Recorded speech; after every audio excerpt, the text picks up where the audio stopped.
client has approached me to work on their logo. It's for a new product, it's a new kind of hemorrhoid suppository, and they like the basic shape of the logo. They think the logo is fantastic, but they just need to sex it up a little bit.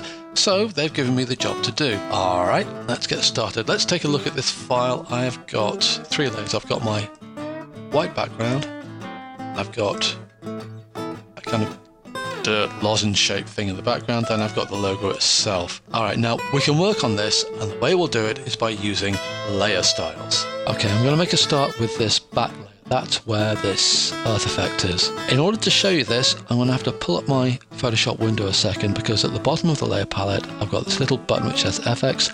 There are your layer styles. We'll start off with an old favourite, Drop Shadow, and I'll just move this window back to where it should be. Okay, now the best thing to do with layer styles is just to play around with them, get a feel for what they do. Okay, I've got a little drop shadow there. It's way too small for the size of the logo. Let's make it bigger. And let's make it softer. Spread controls how much it kind of blobs out from the original image. I don't want that to happen. Usually I keep that at 0. And let's put it to about there. Now, here's the first tip. Blend mode is set to multiply. Okay, that's fair enough. Multiply makes the layer underneath look darker. We'll cover this in a later tutorial.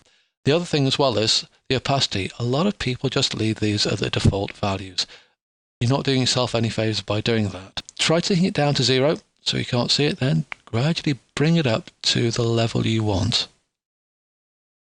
I'm going to come to about there. It's a little bit lower than the default 75%. It's 67%. The other thing I'm going to do as well is, that's black, but I've got a brown lozenge shape. So what I'm going to do, I'm going to come to my colours. I'm going to pick a colour from this lozenge. And, okay, in this case I've got a brown colour, and I'm going to make it darker. So it's got just a little bit of the brown of whatever is casting the shadow in there. Look, if I was to make it, say, blue or something like that, look, the blue shadow doesn't look natural against the brown. You expect a certain amount of reflected light in its shadow, so we're going to put it dark brown. Not, oh, it's almost black, but not quite. That's just to blend things in, knit things together. Otherwise, you can get styles that don't quite gel together. Next thing, I'm going to come to Bevel and Emboss. I want this to look rounder, which you can do with Bevel quite nicely. Okay, I've got inner bevel selected. I've got different choices there. I invite you to experiment. We don't want this video taking forever. Size, I want it big. Take it to about there. Now, one thing I find whenever I'm using Bevel and Emboss again and again, if you come down to this part, the shading, the screen mode opacity 75%, I can kind of live with that. Multiply always looks too dark to me. That's set at 75%. Again, that's the default value. I'll normally take that down, so it doesn't appear to be too dark a shadow for the highlight that's made here. All right, now, gloss contour. This is fun. Take a look at this. At the moment it's set here. If I start looking at other different contours, you can get a whole load of really weird effects. Now for this, I want to go for either that one, or let's try that one. I'm getting a little bit of the highlight mode on the main body of the lozenge. I'll go with that. The last thing I want to do for this layer is come to stroke, which puts a line around it. Okay, the stroke, I want this to be a variation of that dark brown.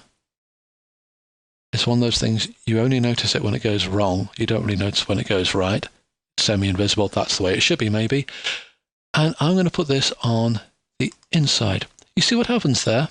Now it's being affected by the bevel and emboss. It's getting more faded there. Do I want it to be less visible? No, I can go with 100% visibility. Okay, I'm going to go with that for this layer. Now let's come to the logo layer itself. And as before, call up. What are we going to do first? Let's try Bevel and Emboss. I've got inner bevel selected there. I'd rather go for pillow emboss. It makes it appear a little bit like it's carved into the actual surface of the logo. It's looking quite small at the moment. Let's make this a little bit bigger. Not so big that this bit starts to intrude off the top. And let's take a look again. I want to make kind of a dark brown colour for this, so it blends in more There. Alright, what else we can do with this? Well, the grey is particularly uninspiring. Let's try a colour overlay. Okay, red, it's looking a little bit in your face. Rather than messing around trying to find the exact colour around here, which you can take a long time to do, let's make it, say, that colour. And then I can just take the opacity down a little bit. It gets blended, or I can change the layer mode to something like overlay and take it down there. I want to go with that for now, but also I'm going to put on a gradient because, well, let's throw the kitchen sink at it while we're showing you how these things work. I can choose from my default gradients. See what we got here. Oh, chrome. Yeah, bring back the 70s. Now, you may notice from this that normally with chrome, you have the blue on the top and then you have the brown on the bottom. So at the moment, it's upside down. See the angle here? Take it and move it to -90 instead of 90, and it appears to be the right way around. You can go for different kind of color effect. Oh, a nice little rainbow effect there. Okay, let's go for gold here. Put that at an angle. Let's take a look at this. Yeah, so we're getting that there. Let's come back to our overlay. Is that having an effect on it? Slight effect there. Gradient, blend mode normal. Let's take the opacity down so it's a little bit more knocked back, so we're getting a more subtle throw the kitchen sink at you effect. But I want more because I really want to impress the client with just how much I can throw at their logo. So I'm going to come here to pattern overlay. Oh, look here. We can choose a texture. Try that one there. We can change the mode which it blends with. And we can scale it. See a little scale button there? Make the scale bigger. Smaller, you can't really see anything. Let's make it bigger. And let's make it like that. Now, when you're doing things like this, it's... Okay, I'm being stupid here just to show you what the various different effects are like. But, okay, I've already got this pillow emboss. If I go and put a drop shadow on there, okay, that drop shadow is fighting with the bevel and emboss. They're both light-based effects, and they don't really go very well together. Even more so, if I was to put, say, outer glow on there, now I'm trying to match an outer glow with... It doesn't really work. I can OK it, and I've got all the effects laid out here. Now, I did say the outer glow I don't like, so I can just come to the little eye thing and disable it. I can also come to the drop shadow and disable that. In fact, I can do whatever I want with these. I can take a look at the different combinations. And that's the key with layer styles. You can apply them all in a non-destructive way, mix and match, see what works, see what doesn't work.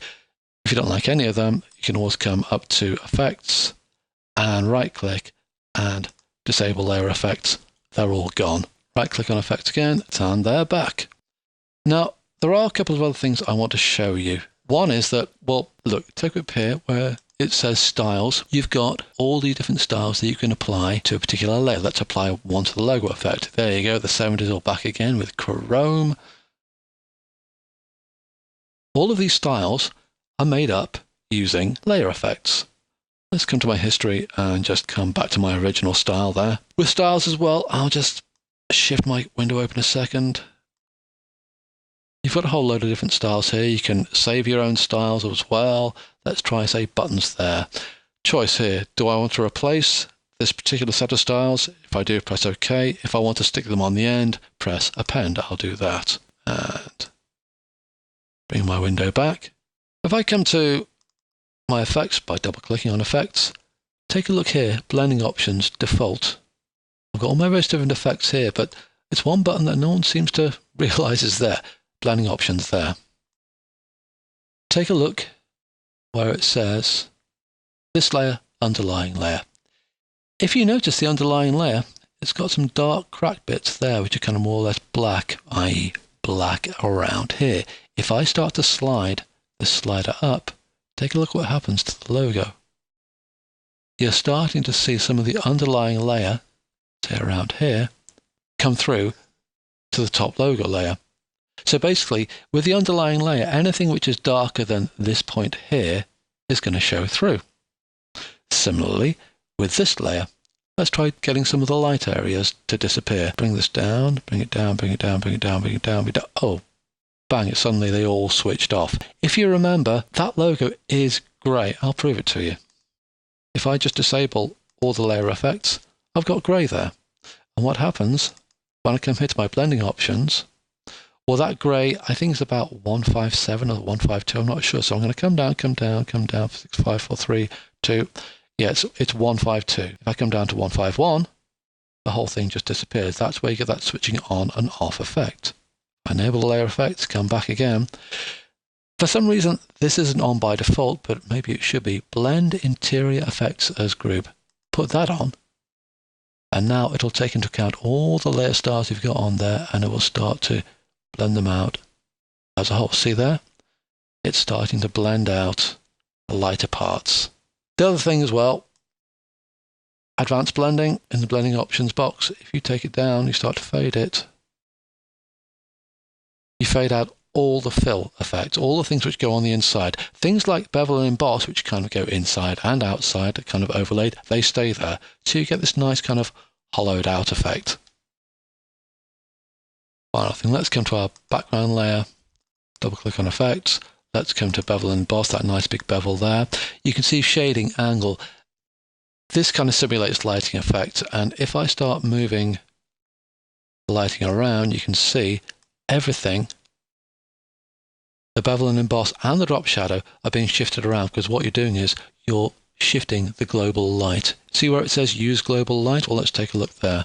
That is under layer, layer style, global light.